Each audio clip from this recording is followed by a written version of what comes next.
This is one of the most awe-inspiring snakes in North America, the largest rattlesnake on Earth, the eastern diamondback, an animal that once ruled the southeast landscapes of the US, and now, in many places, has all but vanished. They've already been completely wiped out from my home state of Louisiana, and no more than 3% of their historic population still exists today. So why aren't these snakes classified as an endangered species? What's actually happening to the biggest, potentially deadliest rattlesnake on Earth? And what does that mean for us? Hey guys, I'm Zachary Gray, and today we'll be exploring the very edge of where these snakes still range, where there are small pockets of habitat that the eastern diamondback is hanging on by a thread.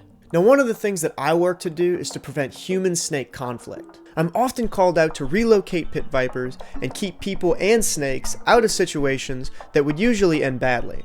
And with a snake like the eastern diamondback, that concern is definitely justified. These snakes are large, highly venomous, and when cornered, they can be very dangerous. But usually they're only in those situations because they've run out of habitat. Now this scenario is one that I've more commonly encountered with timber rattlesnakes, where they get up and around human structures and they have to be relocated into better habitat. But these snakes aren't here for no reason, and whether they're searching for food, warmth, or some kind of structure, the chances are that the habitat health is a key factor. Now this small opening back here is actually a very tiny fraction, a little tiny speck of remnant usable habitat for diamondbacks.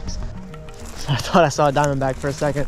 That would have been ironic. Now what you're looking at behind me here is an entirely closed canopy forest. And there's some good stuff back there. Post oaks, longleafs, live oak trees. But this habitat is far too dense and it's been extremely modified by people. So while there should be plenty of habitat in here for the snakes, they're all gonna be moving over here where they run into conflicts with people.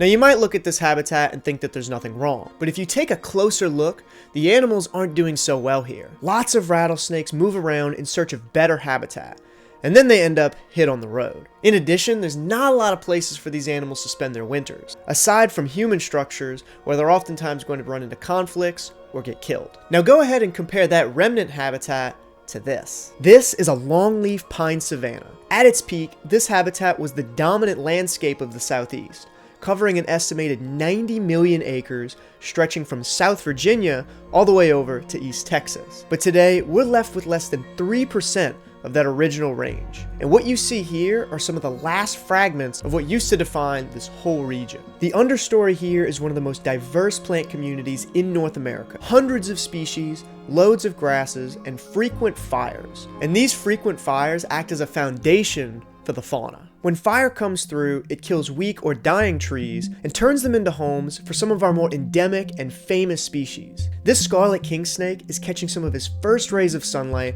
after spending the winter in this burnt pine stump. While these animals are capable of surviving in many other environments, without these crucial structures to spend their winters in, it's likely that they wouldn't be able to survive.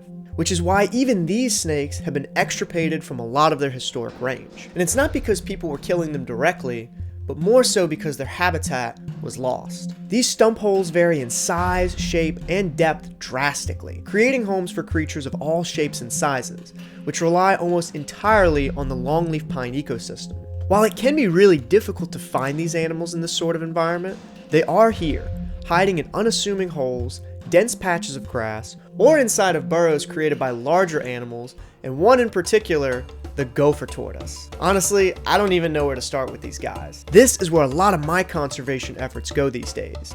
Hey, sweetie. Big adult female Gopher Tortoise heading back to her burrow. He's a cutie.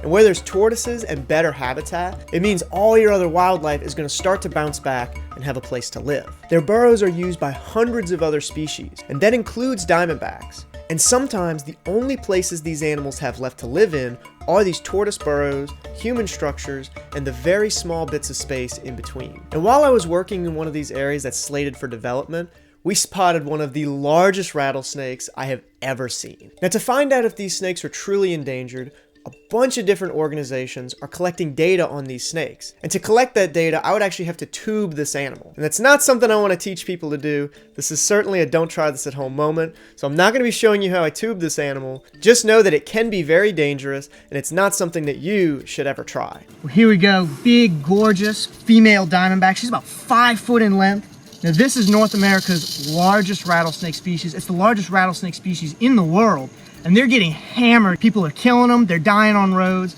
This is a species that should have been thrown on the endangered species list well before now. They should have been thrown on the list back in the early 2000s, and now it's a little bit too little, too late, and they're still not listed. These animals are just one of our most impressive. I mean, you can see just the weight of the snake. She's probably about anywhere between 10 and 12 pounds. It's an impressive animal, for sure. It's got the highest venom yield of any venomous snake in North America. It's got the longest strike range, and it is certainly one of the most muscular snakes that we have here. Now, diamondback rattlesnakes require longleaf pine savanna, and that's the thing that we need the most in this region is good functional habitat. This here behind me, dense thicket, she'd just be moving through this, getting to probably a big gopher tortoise burrow, hang out, maybe catch a couple of rabbits before she spreads out back into the spring, gets into some wetlands, and goes back to hunting.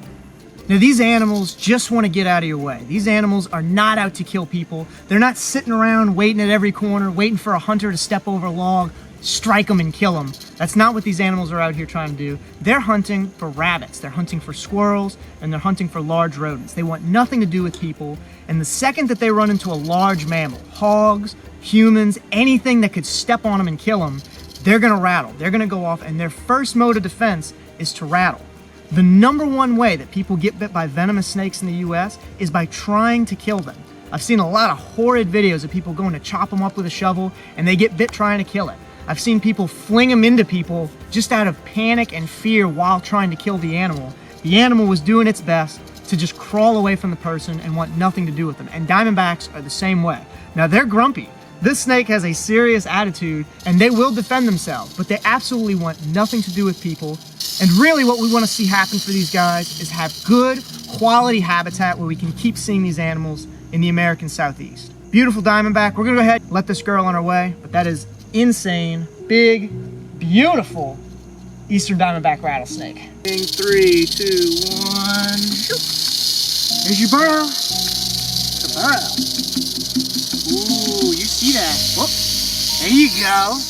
Now, we really don't know how endangered these snakes are. Like I said, they've been reduced to about 3% of their historic population, but it's hard to say whether they're going extinct everywhere in their current habitats. The data collected from this snake will go on to help answer some of those questions. But unfortunately, as I said before, this area is likely going to be developed, which is certainly going to lead to some human-snake conflicts and likely the end of the diamondback in this region. I've never advocated for these animals to be left in dangerous situations with people, but what we do need is more habitat for them, whether it's better conservation of previously existing habitats or restoration of degraded habitats like this one.